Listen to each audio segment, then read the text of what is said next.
Encuentro con el maestro Peter Danov. Las revelaciones del Salmo 116. Fue un día en que tenía que ir a Sofía. Yo aprovechaba para visitar las librerías. Con el dinero que había ganado, me sentía feliz de poder comprarme algunos libros. En una de esas librerías, me demoré mucho tiempo hojeando libros de teosofía. Leadbeater, Annie Besant, Elena Blavatsky y algunos otros más. En cierto momento, el librero se me acercó, me miró amablemente, luego me mostró algunos folleticos y me dijo sonriendo: «He aquí lo que usted debería más bien leer». Yo estaba muy sorprendido. ¿De qué trataban estos folleticos? Y además, su autor tenía un nombre búlgaro, Peter Danov.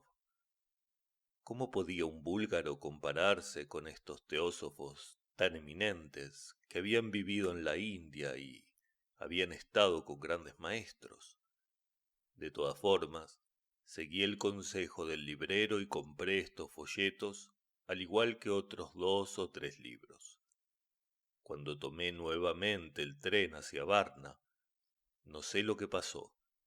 Perdí los libros y no me quedaron sino los folletos de Peter Danov. Después los leí y entonces, qué descubrimiento para mí. ¿Quién era este ser que se expresaba con semejante autoridad, semejante claridad, semejante sabiduría? Me dije, iré a verlo. ¿Acaso era este maestro el que buscaba? Más tarde supe que el librero de Sofía, que me había aconsejado estos libros, era un discípulo del maestro.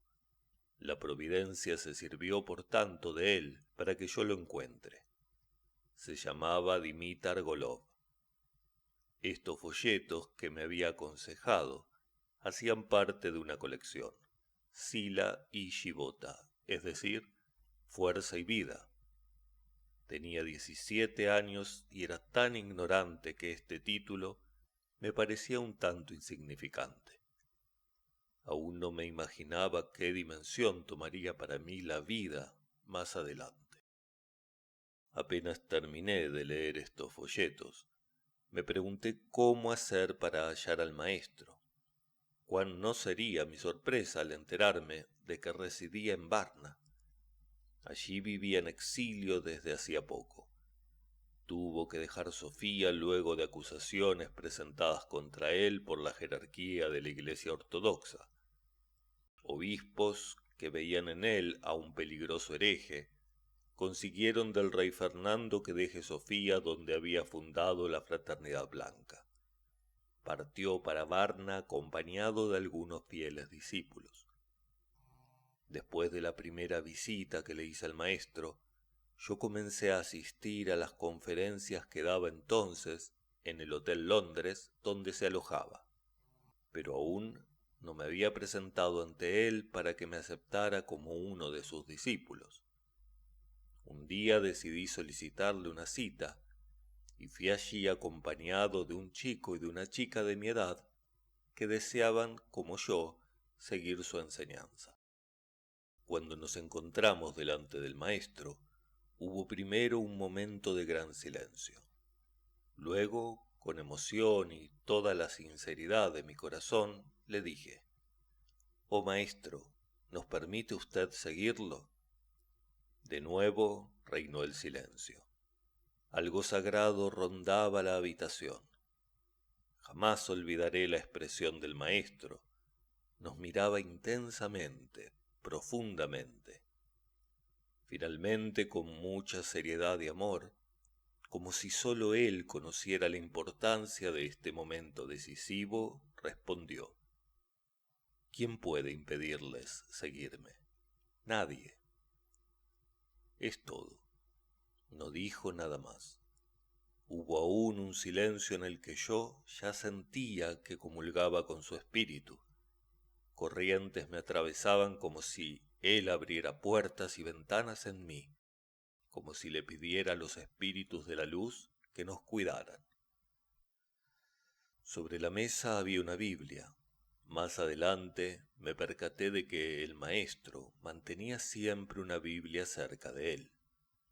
Él tomó esta Biblia y comenzó a hojearla como si buscara algo.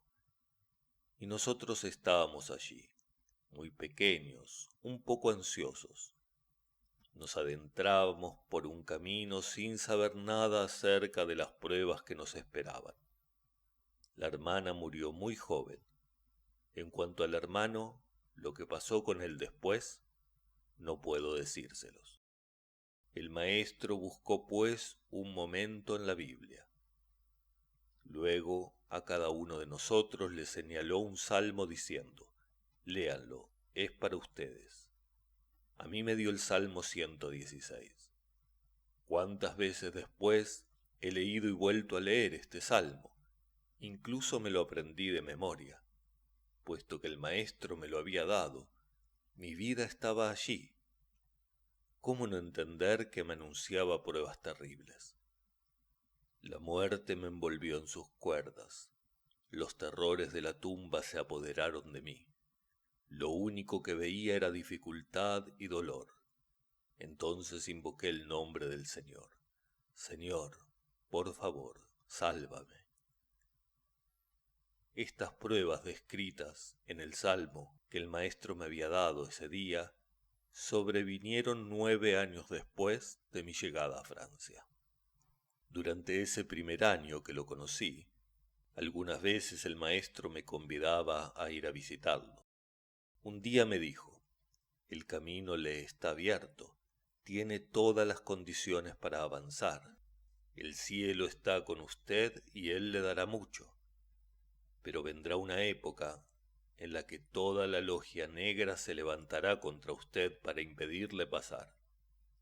En aquella época estaba muy lejos de saber lo que era la logia negra y su capacidad de hacer daño. Yo sonreí diciendo: se superará. Lo que entonces me respondió lo conservo preciosamente en mi memoria. Luego le pregunté: ¿cuándo se producirá eso? En el 26º año. Creí entonces que quería decir el año en que cumpliría mis 26 años, pero cuando cumplí 26 años solamente padecí de la rodilla. Era muy doloroso y estuve incapacitado por mucho rato, pero fue tan solo un dolor en la rodilla. Años más tarde, al revisar todos los acontecimientos de mi vida, me acordé de estas palabras del maestro. Hice un cálculo. Fue en 1918 cuando me anunció estas pruebas. 26 años más tarde, en 1944, dejó la tierra. Yo estaba en Francia desde hacía 7 años, y es verdad que a partir de ese momento comenzó el peor período de mi vida. En 1947 y 1948 toqué fondo. En 1950, finalmente el cielo comenzó a aclararse. Durante este periodo oscuro en el que fui atacado, amenazado y finalmente encarcelado como consecuencia de falsas acusaciones, me acordé de las palabras del Salmo y las profecías del Maestro. La muerte me envolvió en sus cuerdas, los terrores de la tumba se apoderaron de mí.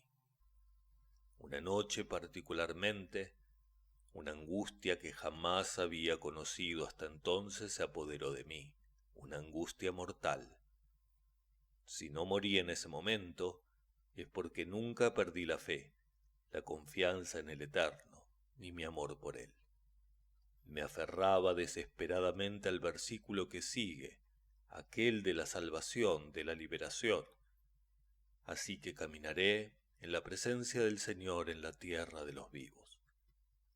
Desde el fondo de mi desgracia, me decía que después de esta tormenta sabría lo que es la vida, la verdadera vida, la vida eterna. Así que caminaré en la presencia del Señor en la tierra de los vivos. Cuando leí este salmo, después de que el maestro me había dicho que era para mí, Me sentí muy impresionado por la belleza de este versículo y también por su carácter misterioso. ¿Qué es la tierra de los vivos? Me lo había aprendido en hebreo e incluso lo había hecho grabar sobre una fina lámina de oro que llevaba siempre conmigo. No acostumbro a contar lo que vivo, no es necesario. Me arriesgo a no ser comprendido y solo Dios sabe qué cosas se van a imaginar. Sin embargo, creo que algunos de ustedes me comprenderán, y también otros que vendrán después de ustedes. Hablo para ellos.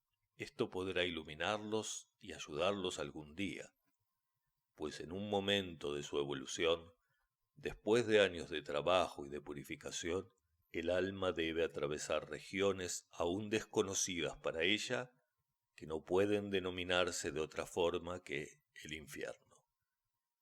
Esta prueba hace parte de cualquier iniciación. Durante esa noche, en la que me sentí embargado por una angustia mortal, pasó algo que nunca me he explicado.